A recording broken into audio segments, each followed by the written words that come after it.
You pull out your phone. A blue dot appears. It knows exactly where you are.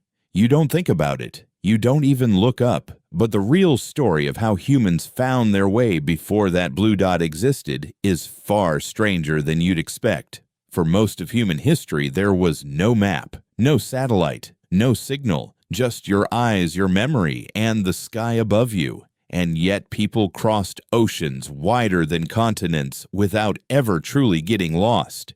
How?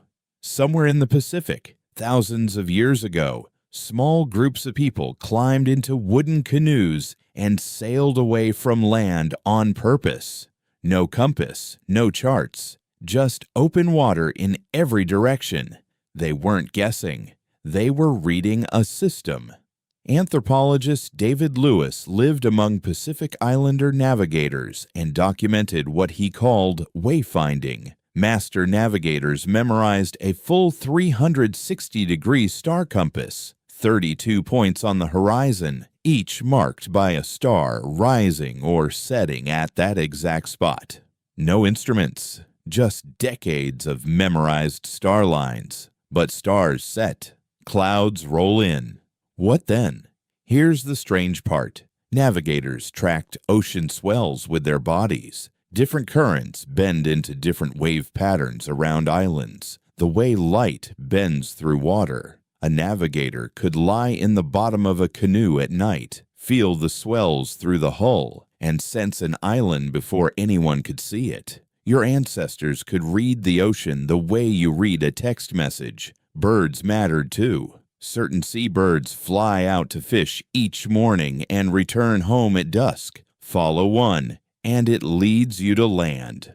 None of this was folklore. It was science, just encoded differently. Sung, chanted, passed from master to apprentice, in a tradition where one mistake could kill an entire crew. One of the last navigators trained this way was Piailug, from the island of Satawal.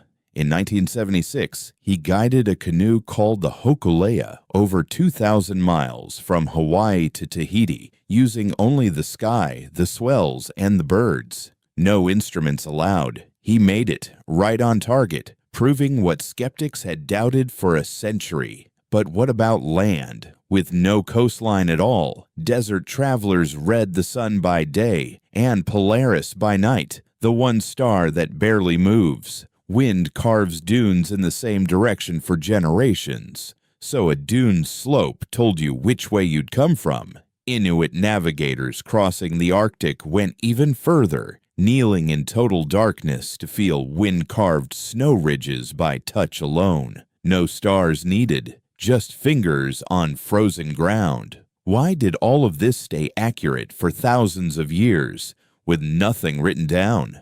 Because it had to. A wrong star meant missing an island and dying at sea. A misread ridge meant never coming home. Evolution rewards results, not comfort. Only the systems that worked survived. There's a deeper layer, too.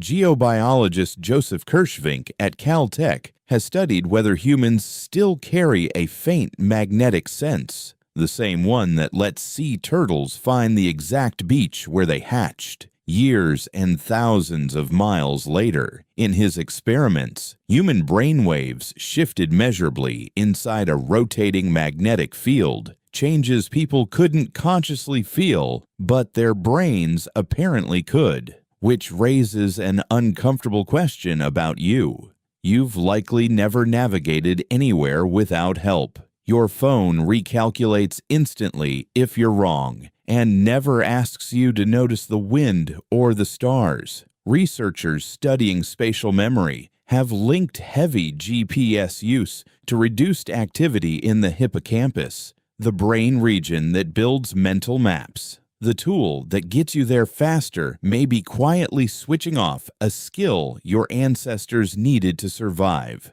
A skill built over tens of thousands of years is fading in a single generation of convenience. So next time that blue dot loads instantly, remember what it replaced. Not guesswork.